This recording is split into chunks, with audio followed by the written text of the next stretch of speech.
उल्हासनगर महानगरपालिकेमध्ये पुन्हा एकदा महायुतीचं शासन जे आहे, सत्ता जी आहे स्थापना झालेली आहे। महायुतीचेच महापौर आणि उपमहापौर या ठिकाणी विराजमान झालेले आहेत। शिवसेनेचे महापौर आणि भारतीय जनता पार्टीचे उपमहापौर या दोघांना देखील मी खूप अभिनंदन दोघांचं करतो, खूप शुभेच्छा देतो।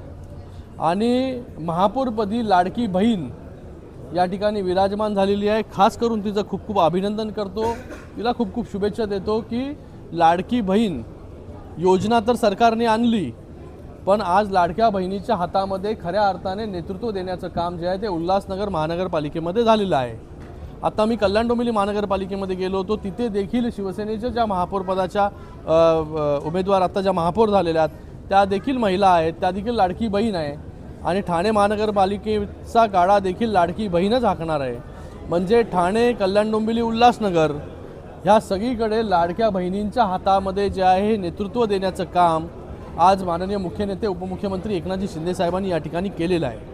उल्हासनगर महानगरपालिकेमध्ये महायुतीची ताकद मोठ्या प्रमाणामध्ये आपल्याला पाहायला मिळते। म्हणूनच या ठिकाणी महायुतीचा महापौर आणि उपमहापौर बसलेला आहे।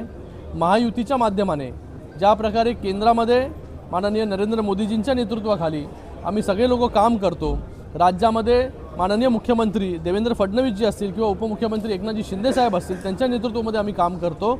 आज या उल्हासनगर महानगरपालिकेमध्ये देखील महायुतीचे महापौर आणि उपमहापौर यांच्या नेतृत्वाखाली आजपासूनचा कारभार जो आहे तो या ठिकाणी सुरू होणार आहे।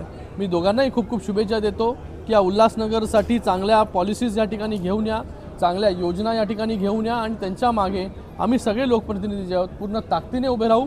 उल्हासनगर शहराला एक चांगलं शहर बनवण्याचा संकल्प जो आहे तो आज या सभागृहामध्ये या दोघांनी जे आहे ते घेतलेला आहे।